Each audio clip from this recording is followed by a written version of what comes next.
कहीं बैठी हो तो हाथ हिला सकती हैं। आप ही हैं? श्री शिवाय नमस्तुभ्यम। एक बार वापिस हाथ हिला दो। श्री शिवाय नमस्तुभ्यम। आ जाइए, बेलपत्र ले जाइए, आ जाइए। मेरा बेटा 5 साल से सरकारी नौकरी की तैयारी कर रहा था। एलईडी पर पत्र आप लोग पढ़ सकते हैं, एलईडी के माध्यम से, और आस्था चैनल के माध्यम से आप लोग पत्र पढ़ सकते हैं। अनीता निर्वाण, सोहन निर्वाण, पता सोंदा रोड, बेगमाबाद, मोदी नगर, जिला गाजियाबाद। मेरा मोबाइल नंबर ये है। मेरा बेटा 5 साल से सरकारी नौकरी की तैयारी कर रहा था, लेकिन पेपर देने के बाद भी उसका कोई रिजल्ट नहीं आ रहा था। उसने प्राइवेट नौकरी करने के लिए मन बना लिया और सबके बहुत ताने सुनने पर उसने प्राइवेट नौकरी करने का दिल बनाया। तभी मुझसे पूछते, मेरे बेटे से पूछते, इतनी तैयारी कर रहा था, कोई रिजल्ट नहीं आया इसका, इसकी सरकारी नौकरी नहीं लगी। हम सब उदास हो जाते, मन दुखी हो जाता। मेरी बहन ने मुझसे कहा कि सावन के महीने में सीहोर वाला महाराज पार्थिव शिवलिंग का पूजन कराता है, तू अपने बेटे से बोल कि घर में बैठकर ऑनलाइन शिव महापुराण के अंतर्गत पार्थिव शिवलिंग का पूजन करें। हमने गुरुजी 2023 में बेटे से पार्थिव शिवलिंग का पूजन कराया। बेटे ने उसी दिन से शंकर के मंदिर जाना प्रारंभ करा और बाबा देवादिदेव महादेव की मैं कृपा का क्या वर्णन करूं गुरुदेव। 5 साल से नौकरी की तैयारी कर रहा था।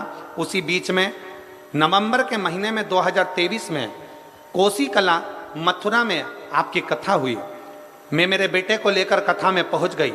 आप कहते हो कि कथा के पंडाल में अगर एक दिन की भी कथा सुनी जाए और बाबा से दिल से विनती करी जाए, जब श्री शिवाय नमस्तुभ्यम बोला जाता है, उसके पीछे नेत्र बंद कर बाबा से प्रार्थना करी जाती है, वो प्रार्थना बाबा स्वीकार करता है।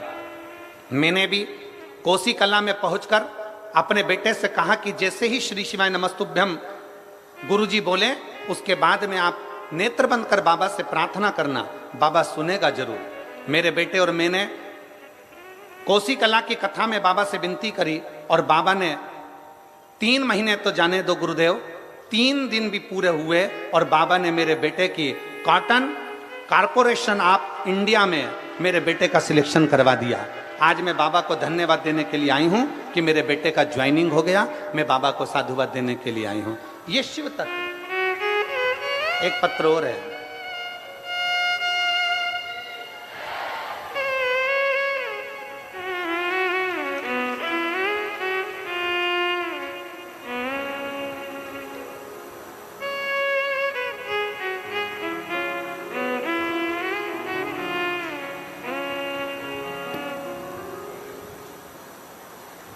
इसमें उनका नाम नहीं लिखा है शायद, इस पत्र में किसी माँ ने लिखा है। पत्र जिसमें लिखा है, पत्र देखकर पहचान जावे तो खड़ी हो जावे। ये पत्र जिसके यहाँ 14 साल बाद संतान की प्राप्ति हुई है, आप ही का पत्र है। बाबू आया है क्या? साथ में बच्चा आया है? लिया उसको, लिया। मैं बाबा का क्या वर्णन करूं गुरुदेव। 14 साल हो गए थे, पुत्र रत्न की प्राप्ति नहीं थी। मेरे पेट में रसोली हो गई थी, गांठ। डॉक्टर ने कह दिया था इसका ऑपरेशन जरूरी है और ये रसोली कोई साधारण सी नहीं है।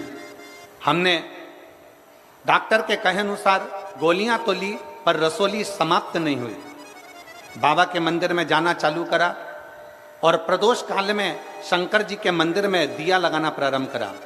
आप कहते हो कि प्रदोष काल में शाम के समय शिव के मंदिर में अगर दिया जलाया जाए, सफेद आंकड़े की जड़ का प्रयोग करा जाए तो बाबा देता जरूर है। और आज मैं बाबा को धन्यवाद देने के लिए आई हूं कि मेरे बाबा ने 14 साल बाद मुझे पुत्र रत्न की प्राप्ति कराई। मैं बाबा को यहाँ धन्यवाद देने के लिए हूं। ये शिव